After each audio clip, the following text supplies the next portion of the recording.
Ahora sí.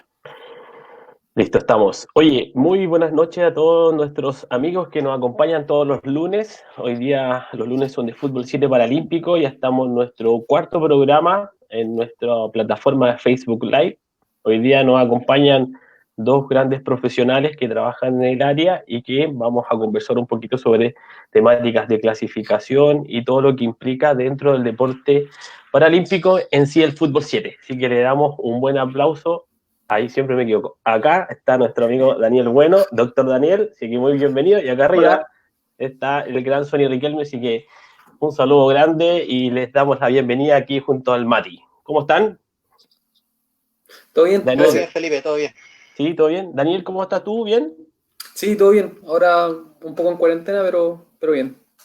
Pero bien. ¿Y tú, Sonny? Bien, bien, sobreviviendo, todo bien. Todo bien, aguantando esto histórico, así que estamos para la Sí, historia. Mati, ¿cómo estáis? ¿Bien? Por acá todo bien ahí en Paine, todo tranquilo. En Paine, Walken City.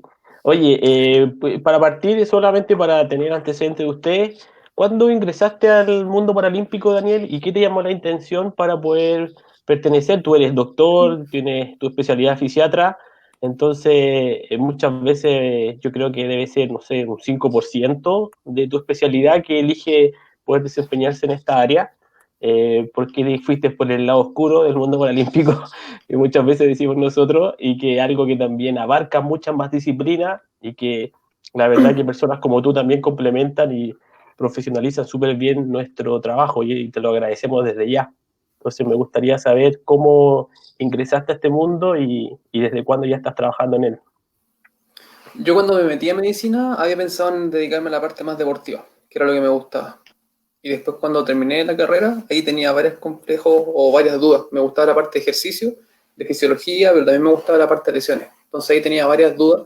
Finalmente me tomé como un año para trabajando para ver qué podía hacer. Y después de ver que dedicarme como alto rendimiento, deporte competitivo, iba a ser difícil como médico, de repente se abrió la ventana de deporte paralímpico. Y ahí cuando supe el deporte paralímpico dije, bueno, si es discapacidad, si tiene que ver con, bueno, en ese tiempo uno sabe mucho menos de los temas, tendrá que ser fisiatría. Y ahí me metí a fisiatría y de hecho fue llamativo porque en la presentación tanto en mi entrevista para entrar a la beca como en la presentación con mis compañeros, la pregunta es, ¿por qué quieres hacer fisiatría? Y dije, es que me quiero dedicar a deporte paralímpico. Y fue así como de una. Y ahí fueron años que no fueron tan fáciles en verdad, porque es aprender. Yo me metí por una cosa que debe ser el 1% de toda la beca. De hecho, quizás es menos. Eh, es con suerte una o dos clases en los 3 años de beca. Entonces ahí traté de buscar contactos para ver si es que alguien me ayudaba como a meterme a hacer voluntariado o alguna cosa y en verdad al principio me costó mucho. Toqué varias puertas, no me pescaron mucho al principio y ahí después cuando pasé por el PAC supe que había alguien que se dedicaba a Fútbol 7 y ahí fue cuando conocí al Matías y dije, hoy sabes que me gusta el deporte paralímpico, quiero saber, como que no cacho nada de fútbol, pero me gustaría poder eh, aprender un poco de deporte paralímpico. Y ahí me invitaron a un entrenamiento, ahí si no me Aún lo equivoco, recuerdo. En que Quilín. sí, en Quilín. Ahí creo que Zamorano se lesionó. Eh, Andáis y con ahí tu lo atendí. recetario, no ayudaste, ya nos salvaste tu primera vez y ya nos salvaste con tu recetario para derivar. Sí, así que ahí fue como la ventaja. Y ahí partí con deporte paralímpico. De ahí empecé a conocer gente del comité porque yo no sabía, es súper tonto, porque ahora la mayoría de la gente que quiere dedicarse a esto, como lo primero que uno le dice es, oye, métete a la página del comité paralímpico. Pero en ese tiempo yo no tenía idea, no se me daban muchas opciones y ahí logré meterme de a poco. Súper. Buenísimo. ¿Y tú, Sony? yo empecé el año 2013. Sí, al igual que Matías, bueno, Matías empezó antes con el taller de fútbol en el Instituto Pedro Aguirre Cerda que nombraba Daniel. Y empezamos con un taller de fútbol 7 que en ese tiempo, o sea, no era tan fútbol 7 sino que era fútbol inclusivo, porque era cualquier persona que quisiera participar. Entonces, era bastante entretenido y llamativo para mí en ese tiempo, que no sabía muy bien, aparte de la materia teórica que te pasan en la universidad, el mundo paralímpico aún está alejado de la formación como kinesiólogo. Ya no es tan solo en la parte de medicina, sino también en la carrera de kinesiología no se ve este ámbito del deporte, ¿cierto? Del entrenamiento para personas con discapacidad. Entonces, y siempre estuve ligado al mundo del fútbol. Desde chico me gustaba mucho jugarlo, ¿ya? Y bueno, de hecho fue uno de los motivos por cual entré a la carrera de kinesiología del deporte, y principalmente el fútbol. Entonces, claro, se dio la oportunidad de estar con personas con discapacidad y aparte del fútbol, y lo encontré genial, esa unión. Y bueno, y Matías le daba todo el énfasis de la parte ya, no tanto tu taller, sino que el ámbito competitivo con la selección, entonces me llamó aún más la atención. Así que ahí fue como cuando empezó todo el año 2013, y ya después el 2015 Matías me ofreció ser el kinesiólogo, y ahí partimos con este camino largo de conocer a varias personas durante la trayectoria, ¿cierto?, que hemos tenido como cuerpo técnico. Con Daniel los conocimos, parece el 2000, a ver si me acuerdo muy bien, fue antes de Barcelona. 2018. No, Fue el fue antes de Barcelona. 2017. Fue el 2017. 17, sí, 2017. Sí, yo lo conocí en una cancha que está acá en Macul, que fue una que nos consiguió el Comité Paralímpico para entrenar en la noche, y hacía un frío, pero me acuerdo muy bien porque había neblina.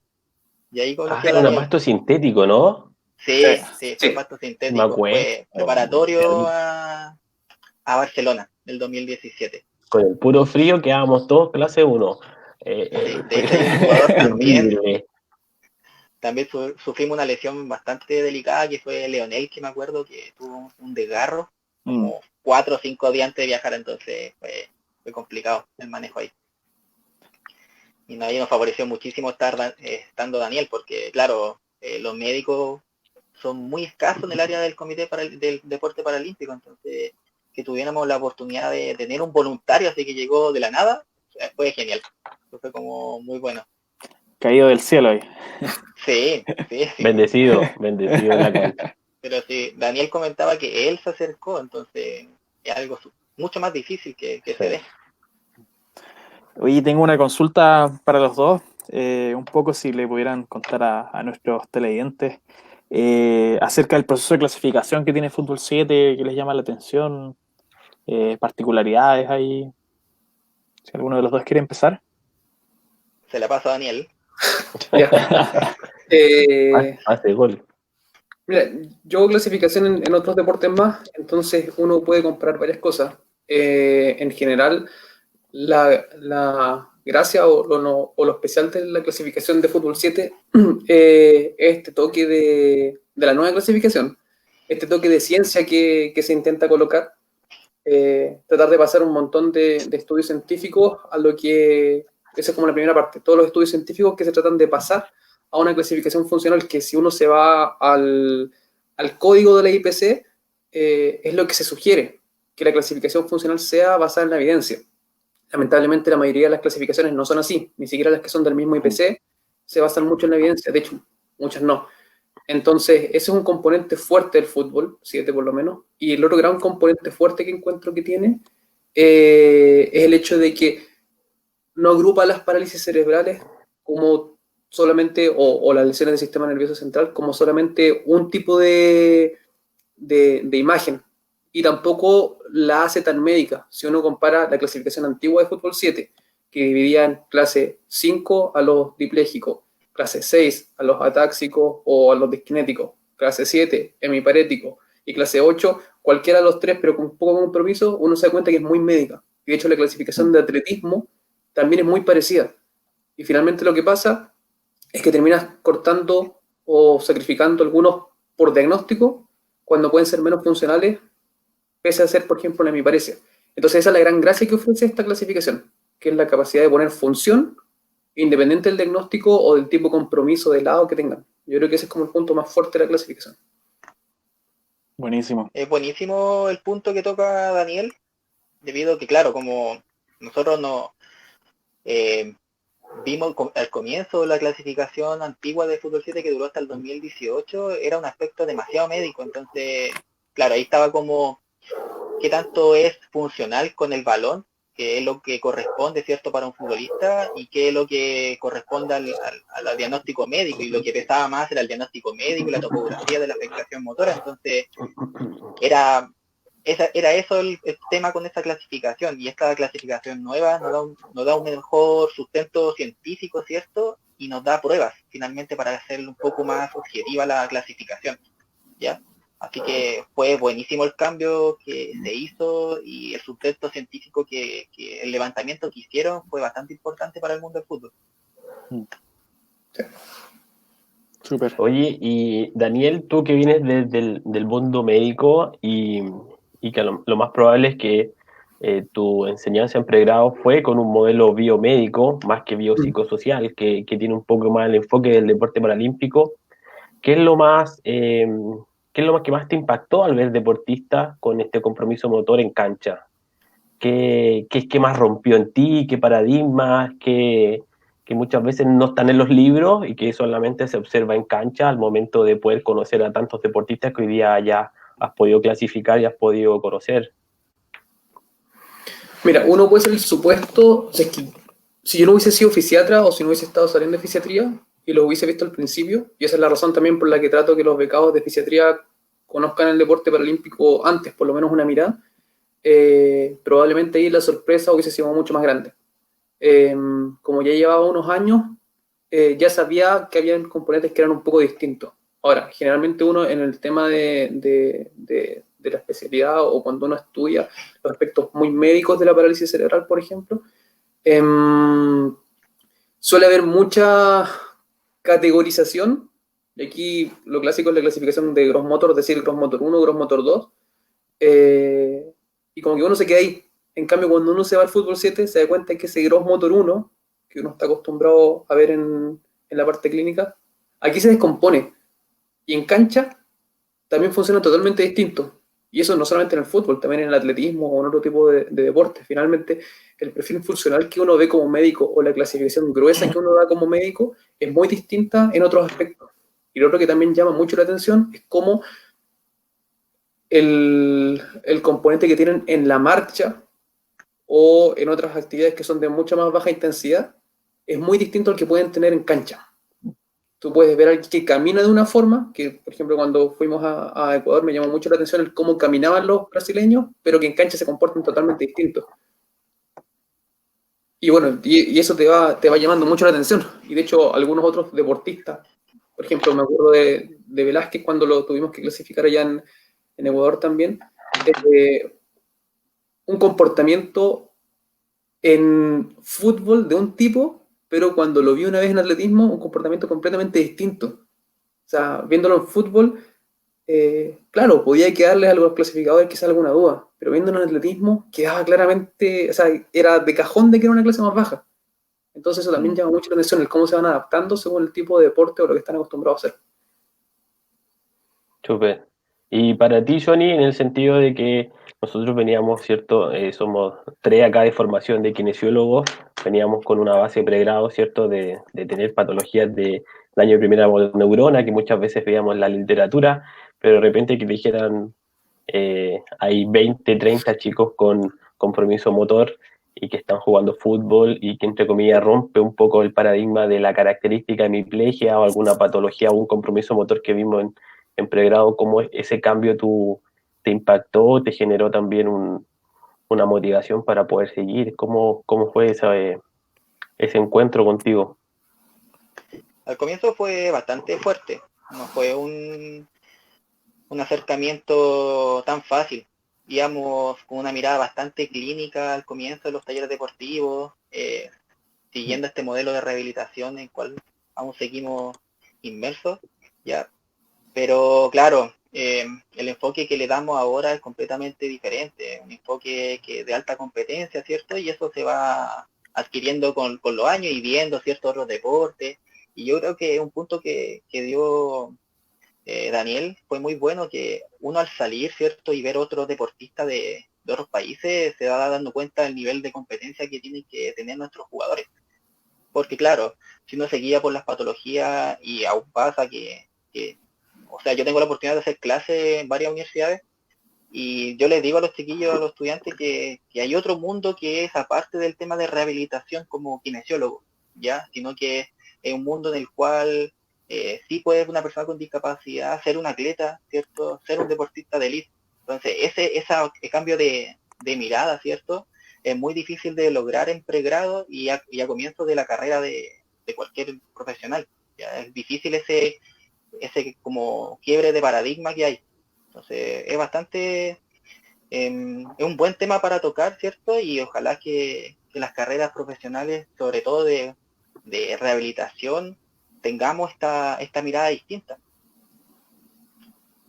Súper. Ahí quiero contar una anécdota. Me acuerdo cuando en los primeros entrenamientos de la selección llegamos, ¿te acuerdas, Sony? Nosotros teníamos camilla, ¿ah? Y nos Sí, pues reclamaron mira, en la sí, NFP claro, porque camilla llama lesión. Es como sí, pues una, no sé si es Es mal mufa o visto. algo, un mal visto en el es fútbol. mal visto llevar una Sí. camilla en la cancha. Nos llegó un Y reto claro, tremendo, ¿te nosotros, acordáis? es que a Otro eso iba, nivel. que la falta de experiencia que teníamos como cuerpo técnico, ¿cierto? Como profesionales al deporte paralímpico y al mundo del fútbol, porque el fútbol va a ser fútbol donde, sin importar la condición, ¿cierto? Física que tenga la persona, va a ser siempre igual.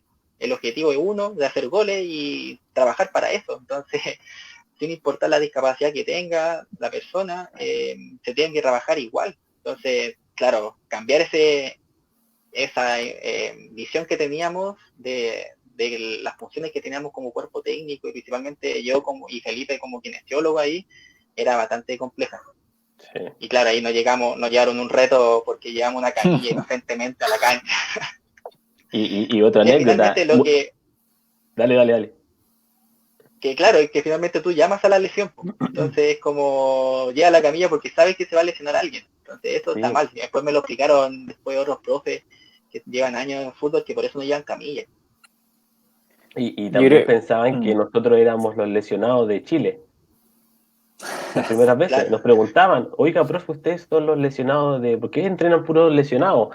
Y como que claro. faltaba cultura de lo que muy bien tú señalas, Daniel, porque es verdad, estábamos entrenando en la NFP, que era el centro, o sea, la referencia del fútbol chileno. Tuvimos la buena voluntad que nos consiguieron la cancha 2 años, pero entrenamos con sub-15, sub-20, ¿te acuerdas, Mati? Y nos preguntaban, ¿por qué, profe, usted entrena puros lesionados? Entonces no entendían cómo caminaban, ¿cierto? Los chiquillos con hemiplegia o por entrenamiento, que se les marcaba mucho más.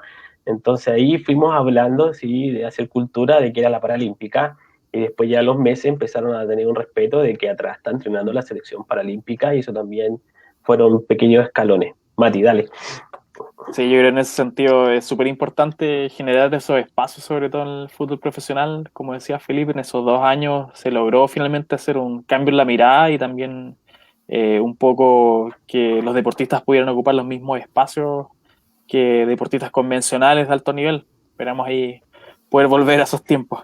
Chiquillos, una ¿Sabes consulta. qué, Mati? Te quería ¿Sí? interrumpir un poco con eso, que yo creo que también es súper importante eso. A nosotros nos pasó con la Ingrid, mi bolola, que fuimos a Puerto Rico de vacaciones, vacaciones y un congreso. Y pese a que eran vacaciones, igual nos fuimos con el equipo de básquet en silla de ruedas de Puerto Rico para poder ver un poco cómo funcionaban. Y bueno, el básquet silla de Puerto Rico es movido, Es pro. es muy movido. Entonces ellos llegaban y en los partidos de la selección se colocaban antes y tenían en el fondo estas especies de venta de objetos para poder reunir fondos para la federación. Los jugadores convencionales de básquet y los seleccionados de básquet convencionales se reunían con los de básquet en sí y trataban de hacer un poco de lazo. Entonces, eso quizás también falta un poco aquí en la interacción con los convencionales, que se tomen como un par. En el fondo es una selección más. Yo creo que en todos los Sí, deportes. el otro día escuchaba una videoconferencia que hizo Felipe con Robinson Méndez, y él hablaba también del tenis como la interacción de los deportistas de elite, ¿cierto? Sí. Que aquí no hay una diferencia, ¿cierto? Entre lo convencional y la discapacidad. Entonces juegan los mismos torneos y eso yo creo que soñamos todos. Bueno, Matías, Felipe, yo creo que todos los que estamos ligados al fútbol 7, que en algún momento estemos en la igualdad de condiciones, ¿cierto? Y enfrentemos los mismos torneos.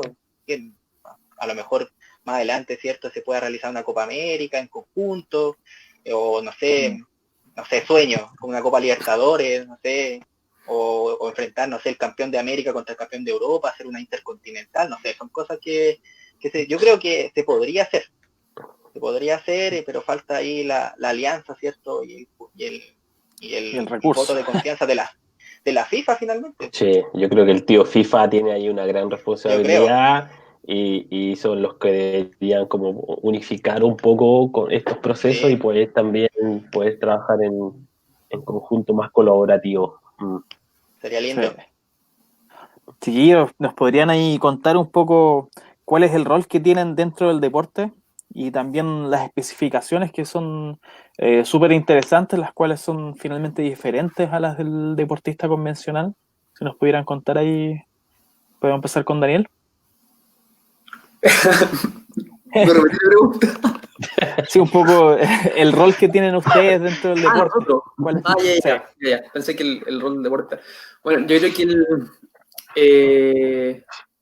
Pero por la mi verdad, parte, porque sí, así son de dos todo. roles. Por un lado es la parte como más de clasificación. Fútbol y bochas tienen esta especie como de característica de que idealmente tienen que ser un clasificador médico, un kine y uno técnico. Es como tienen el juego de 3 clasificadores, a diferencia de los otros deportes IPC. Entonces ahí como que hay un rol específico.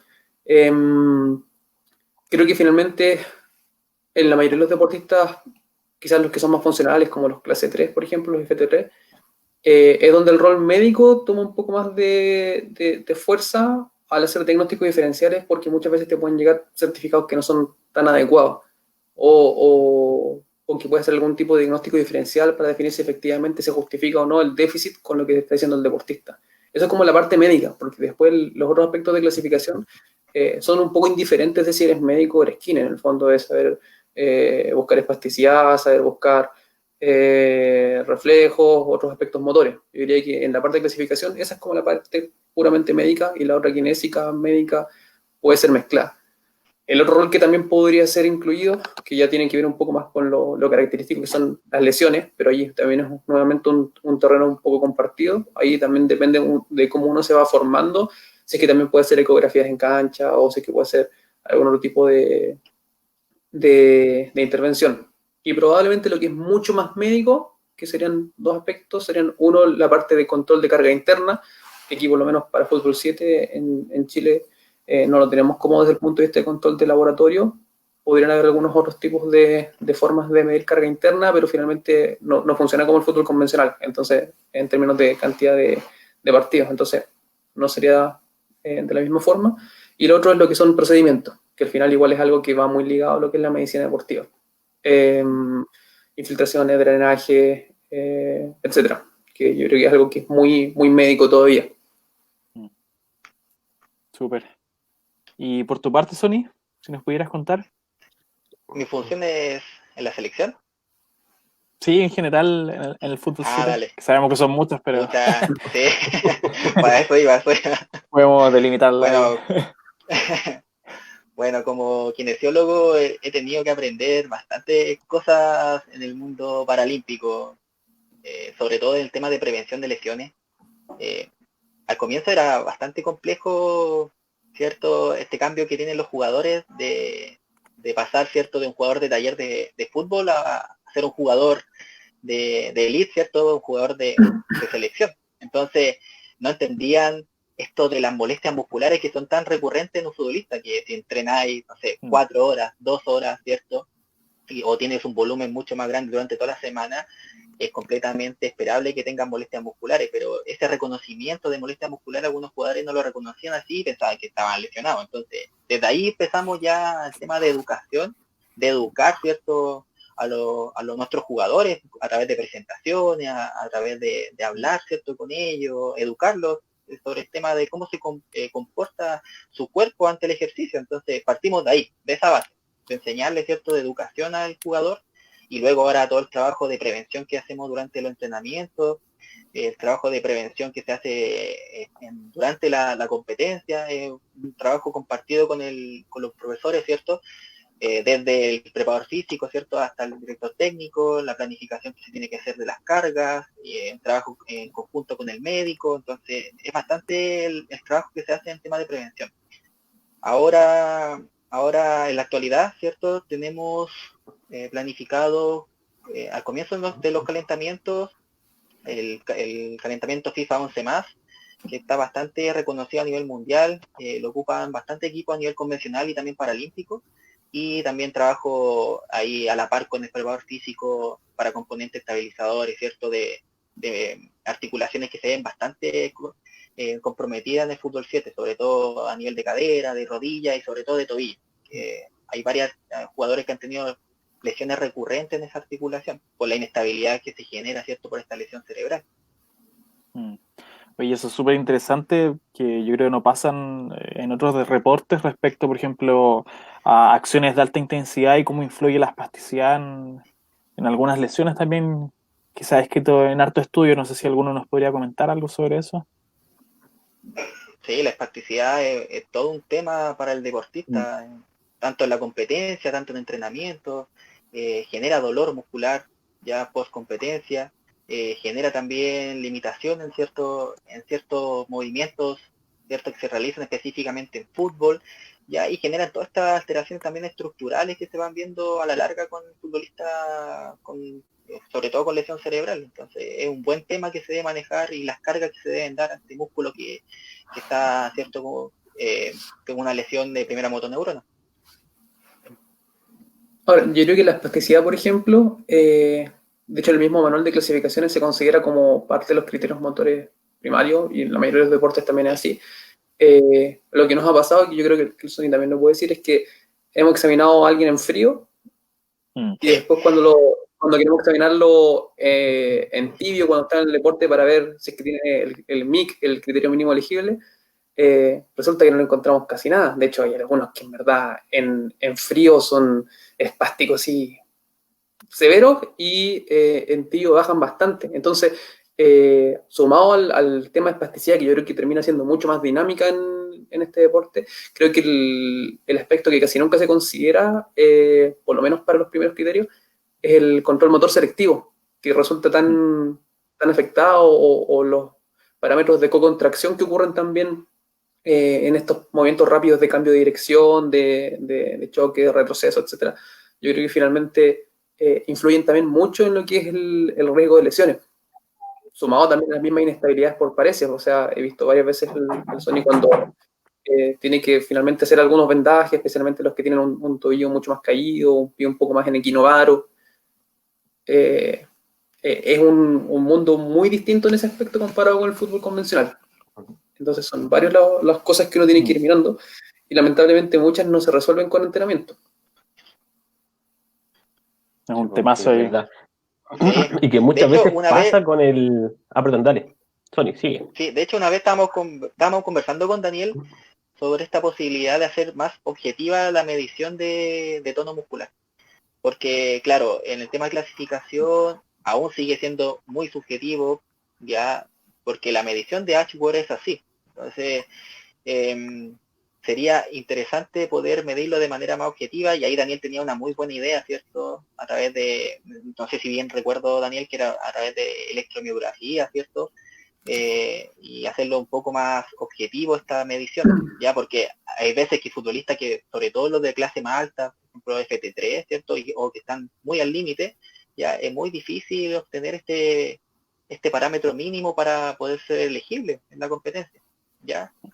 Entonces sería muy bueno que si fuera objetivo, sería fantástico.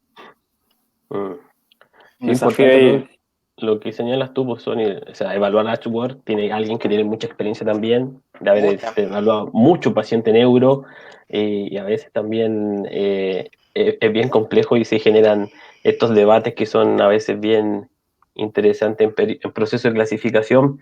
Oye, y Daniel, pensando hoy día cómo estamos, ¿cierto? Estamos viendo la pandemia más grande de estos últimos 100 años, ¿qué recomendaciones darías tú a los deportistas que en este sentido que estamos enfocando con daño de primera motoneurona, que son fútbol 7, deberían realizar? Hay muchos deportistas que hoy día nos están viendo, que nos están siguiendo, entonces me gustaría que también pudiéramos tener claro qué recomendaciones darías tú en este periodo de confinamiento. Ya llevamos 2 meses, se vienen 2 meses bien difíciles, tú trabajas en primera línea, en ese sentido también te reconocemos y te también felicitamos por estar ahí, que no debe ser fácil. Y Y por lo mismo quería preguntarte qué recomendaciones le podríamos dar a los deportistas con discapacidad física, en este caso parálisis cerebral, jugadores de fútbol 7, desde en el estado que hoy día nos encontramos en cuarentena la gran mayoría. Mira, ahí va a depender un poco del tipo de objetivo. Yo creo que finalmente igual es importante que tienen que tener algún grado a nivel de actividad física. Eso ya es algo que va más allá del diagnóstico que tengan, porque finalmente se ha observado que tanto la actividad física como la obesidad son factores de riesgo importantes para lo que es la morbimortalidad en COVID, así que, y en muchas más enfermedades. Así que igual tienen que mantenerse activos. Creo que no hay excusa para no mantenerse activos. De hecho, el mismo espacio tampoco podría ser una excusa. De una u otra forma se puede ir adaptando algunas cosas. Probablemente creo que tengo un par de pacientes, no de fútbol 7 ni con parálisis cerebral, con otras discapacidades, que pueden tener quizás una excusa importante para no poder ejercitarse. Pero el resto en general depende mucho más de dedicar un tiempo adecuado. Y en el caso de los deportistas con parálisis cerebral, sabemos que tienen bastantes días y que tienen que tratar de enfocar bien tanto la parte aeróbica como lo que es prevención de lesiones a futuro. Creo que este es el momento para poder tratar de hacer un enfoque fuerte en prevención de lesiones, mejorando lo que es la musculatura excéntrica, especialmente en isquiotibiales, que es lo que tiene como mayor demostración, tratando de hacer algunos ejercicios también que sean técnicos. Me ha llamado mucho la atención que cuando algunos deportistas de fútbol 7 han pasado con nosotros a atletismo y uno los ve correr, claro, ellos están acostumbrados a la carrera con cambio de dirección. Pero si en algún momento tienen que correr a máxima velocidad, no tienen la técnica adecuada para poder correr a máxima velocidad. Corren muy bajo y con todo el riesgo en el fondo de jalón de isquiotibiales que puede tener un corredor con mala técnica. Entonces, hay algunas estrategias o unos ejercicios que se pueden hacer en casa para tratar de mejorar esa técnica de carrera hasta cierto punto. Entonces, tampoco tienen que descuidar ese aspecto. Quizás no van a tener un espacio para poder trabajar con el balón, pero tienen que hacer por lo menos algo de aeróbico, tratar de hacer un poco más de enfoque en prevención de lesiones y no olvidar por lo menos algunos aspectos técnicos de lo que es la carrera. Yo creo que es donde finalmente tenemos tanto riesgo de lesiones. Y creo que eso sería como, pensando en el jugador de fútbol 7, esa sería como mi recomendación. Tratar de que el entrenador periodice un poco el cómo lo va a hacer, pero tendrían que tratar de abarcar los tres aspectos en el periodo de confinamiento que hemos tenido y que se va a venir. Súper. Oye, Sony, y a ti, como cambiándote un poco la pregunta, ¿qué prevenciones deberíamos tomar nosotros al volver en un encuentro, a un entrenamiento, pensando que en unos meses más vamos a volver a entrenar? ¿Qué precauciones deberíamos tener? ¿Qué protocolos deberíamos incorporar? Porque lo más probable es que van a cambiar en distintos protocolos, y ya sean muchas formas de entrenamiento. Entonces, desde tu conocimientos de literatura o que también tuviste en Católica, ¿qué crees tú que podríamos cambiar o implementar en este nuevo proceso de lo que estamos viviendo? Yo creo que la vuelta debería ser lenta. Va a ser, o sea, yo creo que va a ser muy lenta el tema de la progresión de las cargas que deberíamos tener con los jugadores. Vamos a tener jugadores que sí pueden mantener algunas cualidades físicas, ya, pero hay jugadores que por distintas condiciones, ¿cierto? No tanto de espacio, ¿cierto? Donde puedan hacer ejercicio, sino que también los aspectos socios emocionales que puedan tener también estos jugadores, ¿ya? Que hemos tenido varios casos de que el encierro genera cambios en el tema emocional y eso afecta principalmente el rendimiento, ¿ya? Y jugadores que no quieren entrenar por lo mismo, ¿ya? Entonces, claro, el retorno deportivo va a tener que ser muy paulatino, muy lento y sobre todo, ¿cierto? Pensando en futbolistas que no tienen una alta carga durante la semana, ya como al otro lado, ¿cierto? Del mundo convencional. Y también el tema de traslado, ya, porque ese otro tema que nosotros tenemos en el mundo paralímpico, que los jugadores se trasladan por su propia cuenta y lo van a hacer a través de sistemas de locomoción colectiva. Entonces vamos a tener que tener desde cuidado desde cuando sale de su casa hasta el lugar de entrenamiento y después cómo vamos a tener que hacer la estrategia para que puedan volver, ¿ya? Claro, va a ser todo un tema el tema del retorno al tema deportivo, ¿ya? Ahora, más específicamente, las cualidades físicas que se van a ver más deterioradas, la afectación más severa va a ser sobre la resistencia del futbolista, ya, porque claro, uno puede trabajar muchos aspectos en la casa, pero nunca se va a asemejar a poder hacer un sprint, ¿cierto?, de 20 metros repetido, ya nunca vamos a poder simular un cambio, ¿cierto?, de un pase a 40 metros, ¿cierto? Ya los lanzamientos a portería tampoco lo vamos a poder asemejar en la casa, entonces son aspectos que no vamos a poder trabajar tan específicamente y se van a ver deteriorados, ¿cierto?, de manera bastante importante, sobre todo la potencia muscular, ¿ya? Entonces vamos a tener que ir trabajando desde lo más básico hasta llegar ya a una carga mucho más alta. Oye, Sony, y Y eso pensando va a ahí ser semanas. pensando de volver esto, ¿qué test tomarías tú al momento de llegar de los que hemos Vamos a tener que atendido? tomar varios test. Pues si tuvieras que Vamos elegir a tener que... uno y que tuvieras que decirme, yo creo que con difícil, este a lo Felipe. mejor, juégatela. ¿Qué test crees tú que puede representar y que puede haber variaciones con los últimos que se tomaron, por ejemplo, en el mes de enero, diciembre? Yo creo ¿El que yo-yo? el yo-yo test, sí. Recuperación intermitente 2, ese que va a ser el que va a generar bastantes cambios, sobre todo el tema de recuperación rápida que va a tener el futbolista para poder hacer un desplazamiento de 20 metros a una buena velocidad. Ya esos ¿Y son como tú, los aspectos más importantes que vamos a tener que evaluar. ¿Y tú, Daniel, incorporarías otro test? No, yo también me ¿Crees tú? quedaría con el yo-yo por varias razones. La primera es, obviamente, porque se va a ver mermada la capacidad aeróbica intermitente en el fondo que se mide con el yo-yo. Y lo segundo también es porque en términos de intensidad, no me imagino volviendo recién de un confinamiento de 3, 4 meses y hacerles o un Illinois Ojalá. o hacerle un RCA o algo así. Oye, Súper. bueno, los dos han estado involucrados también en trabajos de investigación y ha sido súper importante este proceso respecto a conocer finalmente las capacidades de los jugadores, conocer finalmente las diferencias que hay entre clases deportivas. Si nos podían contar un poquito en qué trabajos han estado involucrados y cuál ha sido la relevancia, el impacto que ha tenido esto finalmente en el desarrollo del fútbol a nivel local. No sé si hay alguien que quiera empezar. Ahí, Sony. Daniel me tiró el pase. Pase gol. Bueno, comentarles que hace poquito salió el artículo que hicimos con Matías, que fue la descripción de la demanda física en futbolista con lesión cerebral, ¿cierto? Pero una modalidad de fútbol reducido. ¿Ya? Sacamos bastantes conclusiones, ¿ya? Y posiblemente estos resultados se pueden extrapolar, ¿cierto?, al mundo de clasificación, que es lo que yo creo que apuntamos, ¿ya? Y el tema de entrenamiento que les sirva también a los profesionales que se mueven en este mundo, el cuerpo técnico de distintos lugares del mundo. Entonces fue bastante interesante el trabajo que se realizó, ¿cierto?, en conjunto con una universidad, la acá de Santiago, y claro, la importancia de seguir valorando las cargas internas, sobre todo de los futbolistas con lesión cerebral, es bastante importante y relevante, ya que no es algo que se pueda o se puede encontrar fácilmente en la literatura. Ya no son muchos los artículos que han medido con GPS en este caso, ¿cierto?, en fútbol reducido, en una selección con lesión cerebral.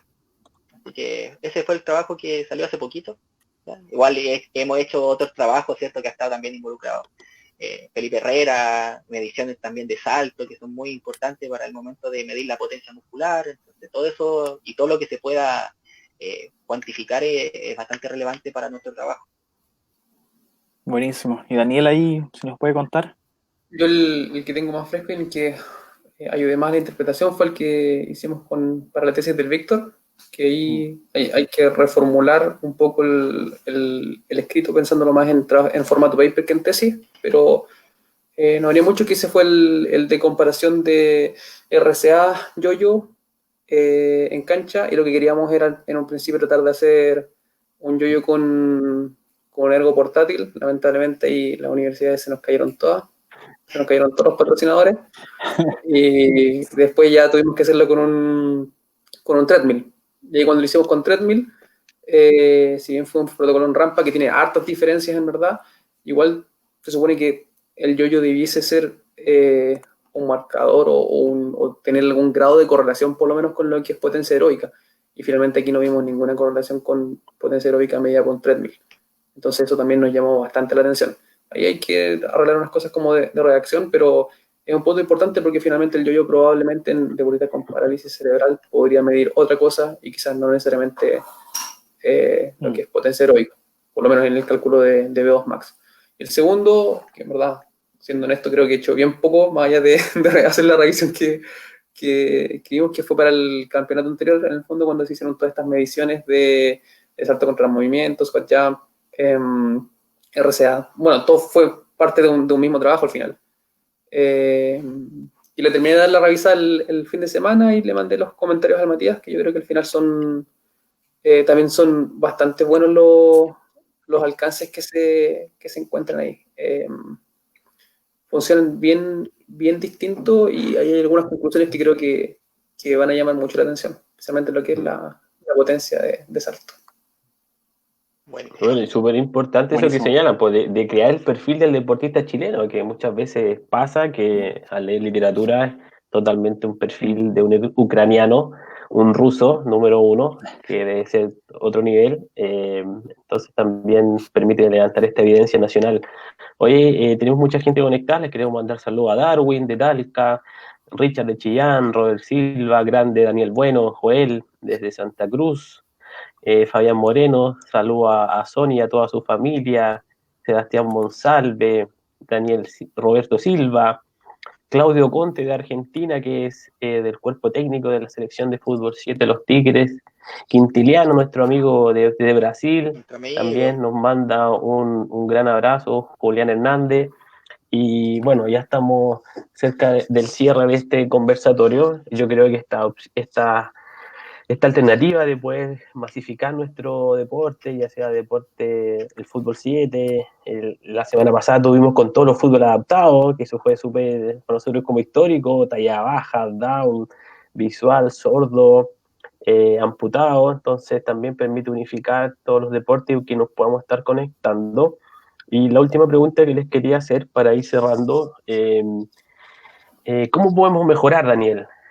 Más que ser negativo, puede decir que está mal y todo, sino como que tirarlo a algo positivo y ver el vaso que a lo mejor no está tan vacío, se está llenando, pero qué cosas podemos crecer, cómo podemos mejorar según tu visión de estos años y con tu trabajo que ha sido permanente en lo que hoy día estás trabajando como dentro del mundo paralímpico. Yo creo que la opción de mejora parte desde los colegios. Para mí esa es la prioridad. Nos ha tocado, que ha sido triste igual, que hemos ofrecido clases gratis en el fondo para distintas universidades, para profes específicamente. Para mí el trabajo tiene que ser con profes.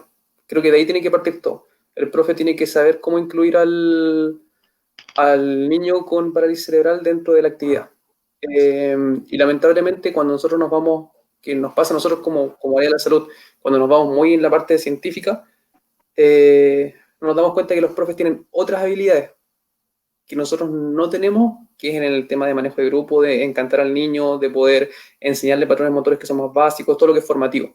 Entonces, lo que estamos muy al debe es el cómo convertir todo esto de tecnicismo en, básicamente, decirle al profe, ¿sabes qué? Este chico tiene este diagnóstico y puede hacer todo esto y con esto ten cuidado. Con eso yo estoy seguro que los profes se van a dar por agradecidos y van a poder hacer un montón de cosas, van a poder implementar un montón de actividades.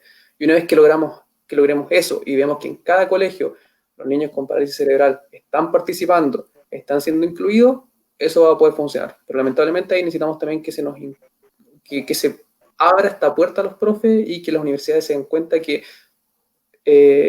una cátedra o una clase de deporte adaptado no consiste en mostrarle lo que es el fútbol 7, lo que es el goalball, lo que consiste es, ¿sabes qué, profe? Mira, estas son las cosas que tienes que tener cuidado y así es como tú le pides finalmente al profesional de la salud un informe sobre cómo hacer las cosas. Yo creo que eso es como lo importante, como abarcar esos contenidos. Super. Ahí están al debe las universidades también, un poco, la academia de pregrado, de las carreras de educación física, en distintas áreas también, educadores de párvulos muchas veces, o preparadores físicos, que también está al debe en la formación, que muchas veces caemos todos en poder decir, pucha, el profe necesita esto, o el profe no hizo esto otro, pero muchas veces el profe no supo nada de esto, no tuvo una asignatura de esto, no tuvo la formación. Entonces, algunos lo tienen y otros no, y eso yo creo que es súper importante lo que diste ahí en el clavo. O sea, la formación en la etapa temprana del niño, en la preescolar, es vital. O sea, de ahí vamos a lograr grandes deportistas y no vamos a sacar lo que está pasando muchas veces, que salen, listo, tú tienes discapacidad, marcaste un tiempo y a las 3 semanas, al mes, 2 meses, ya eres deportista paralímpico de alto rendimiento. Entonces nos saltamos una etapa, un ciclo importante de lo que es el formativo y que los profes de educación física son pilar en esto y es fundamental lo que tú dices, así que es muy cierto. Y para ti, Sony, ¿cómo podemos mejorar? ¿Qué cosas podemos cambiar? ¿Cómo podemos sumar? Me gusta muchísimo el modelo que emplea en Canadá. No sé si lo han podido revisar. Un modelo en el cual se basa, ¿cierto?, en distintas etapas de crecimiento, de formación, y para poder lograr, ¿cierto?, ya esta etapa final, siempre y cuando quiera, ¿cierto?, la persona, ya una etapa más competitiva. Ya, claro, falta formación en las primeras etapas, ¿cierto? Los primeros pasos que uno da como deportista, siempre tenemos este paso de tener una persona con una lesión cerebral o otro tipo de discapacidad, ¿ya? Y que de un momento a otro, semana incluso, hemos tenido casos de que ya están compitiendo, entonces se saltan toda una etapa que es muy importante en el tema de desarrollo, en tema de formación, en tema de entender un poco los distintos componentes que tiene el mundo del deporte. Entonces, yo creo que la respuesta que dio Daniel está claro con todo esto del tema de educación, el tema de educar principalmente a nuestros profesionales, ¿ya? Claro, porque es muy fácil decirle a un profe que por qué no atiende o por qué no incluye a una persona en su sala de clase, y hay que ver también el contexto en el cual se mueve ese profe, ¿cierto? Donde tiene que ver a 40, 50 niños, ¿cierto? Y aparte tiene que hacer una clase más personalizada, o le estamos pidiendo cosas que en su formación no lo tuvo. Entonces, es fácil hablar de fuera y estar ahí con el profe. Entonces, hay que darle también formación a los profesionales, sobre todo a los que están ahí constantemente día a día, y si parten del día 1 con ellos, cuando son en etapas más tempranas, como los profesionales que trabajan en los colegios.